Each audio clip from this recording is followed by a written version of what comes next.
গল্প টিভি।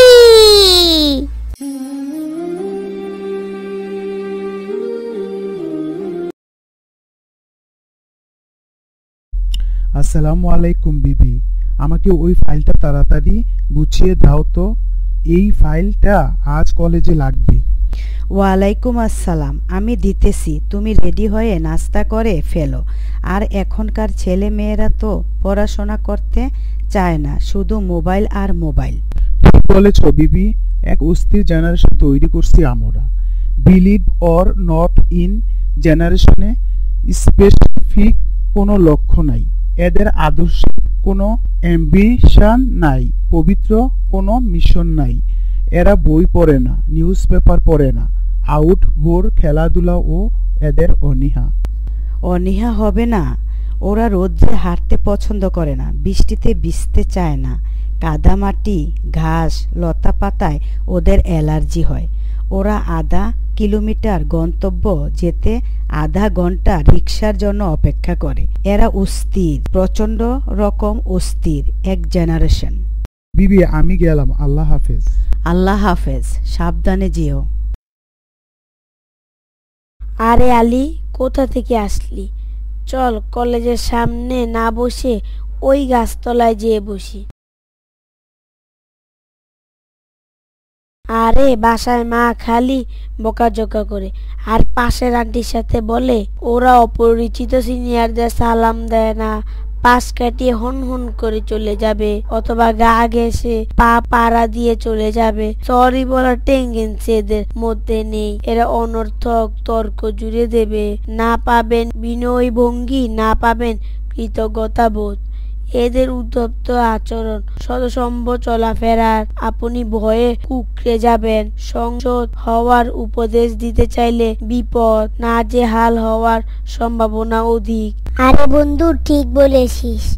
আমার মা বাবাকে বলে, আপনি পাবলিক বাসে চড়েছেন, দেখবেন খালি সিটটায় জায়গা পেতে সবচেয়ে জুনিয়র ছেলেটা বেশি প্রতিযোগিতা করবে, আপনাকে ধাক্কা টাক্কা দিয়ে শটান বসে পড়বে, তার বয়সের দ্বিগুণ। এই আপনি দাঁড়িয়ে দাঁড়িয়ে দেখা ছাড়া তেমন কিছু করার থাকে না। বলেছিলাম এই জেনারেশনের কথা, সবচেয়ে ভয়াবহ ফিতনার কথা যে মজলিসে এই জেনারেশন দাঁড়িয়ে থাকার কথা, সেই মজলিসে তারা নিজের জন্য চেয়ার খোঁজে করে, যেখানে চুপ থাকার জন্য সেখানে জ্ঞান দিতে চেষ্টা করে। ভাবি চলেন ছেলেদের কলেজে বেতন দিয়ে আসি। ভাবি, ছেলেগুলি যে কি হলো, তারা নিজেদের জন্য চেয়ার খোঁজ করে, যেখানে চুপ থাকার কথা সেখানে জ্ঞান দিতে চেষ্টা করে। ঠিক বলেছেন ভাবি, ওদের মধ্যে কোনো জ্ঞান বলতে কিছু দেখি না।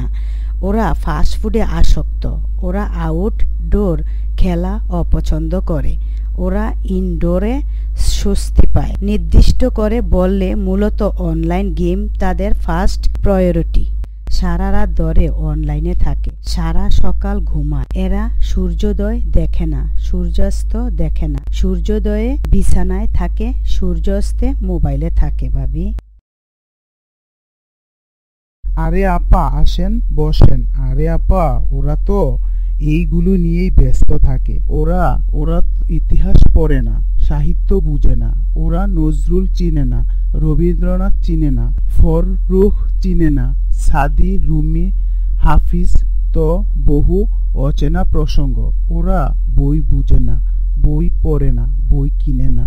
ওরা নন স্কিলড, ওরা হাঁটতে পারে না, দৌড়াতে পারে না, গাছে চড়তে জানে না, সাঁতার কাটতে পারে না, সাগর পাড়ি দেওয়ার সেই দুঃসাহসিকতা নাই ওদের, পাহাড় কেটে পথ তৈরি করার সেই অদম্য মনোবল নাই ওদের, ওদের উচ্ছ্বাস নাই, আবেগ নাই, সৎ সাহস নাই। ওদের এতটাই স্ক্রিন, স্মার্টফোন, দ্রুত স্ক্রল করতে পারা।